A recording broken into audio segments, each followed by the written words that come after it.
ফিলিস্তিনের গাজার জাবালিয়া শরণার্থী শিবির এবং রাফায় হামলা জোরদার করেছে ইসরায়েলি বাহিনী। এর মধ্যে দখলদারদের আগ্রাসনে ভূখণ্ডটিতে নিহত ফিলিস্তিনির সংখ্যা দাঁড়িয়েছে ৩৫,০০০। গাজার উত্তরাঞ্চলীয় জাবালিয়া শরণার্থী শিবিরে নতুন করে ট্যাঙ্ক পাঠিয়েছে ইসরায়েল।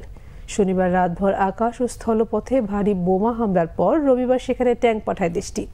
অঞ্চলটিতে ইসরায়েলি হামলায় বেশ কয়েকজন হতাহতের তথ্য পাওয়া গেছে ফিলিস্তিনি কর্তৃপক্ষ থেকে।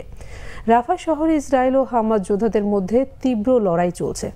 ইসরায়েলি সেনাদের আতঙ্কে এরই মধ্যে রাফা ছেড়েছে ৩ লাখের বেশি ফিলিস্তিনি। দের ই আল বালায় জায়গা না থাকায় তাদের আশ্রয় এখন খোলা মাঠে।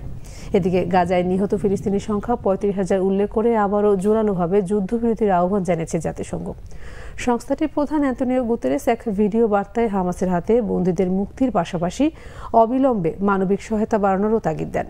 অন্যদিকে তুরস্কের প্রেসিডেন্ট রিসেপ তাইপ এরদোগান বলেছেন, হামাস যুদ্ধবিরতির জন্য রাজি হলেও ইউরোপ ও যুক্তরাষ্ট্র ইসরায়েলকে চাপ না দেয়ায় তা বাস্তবায়িত হচ্ছে না।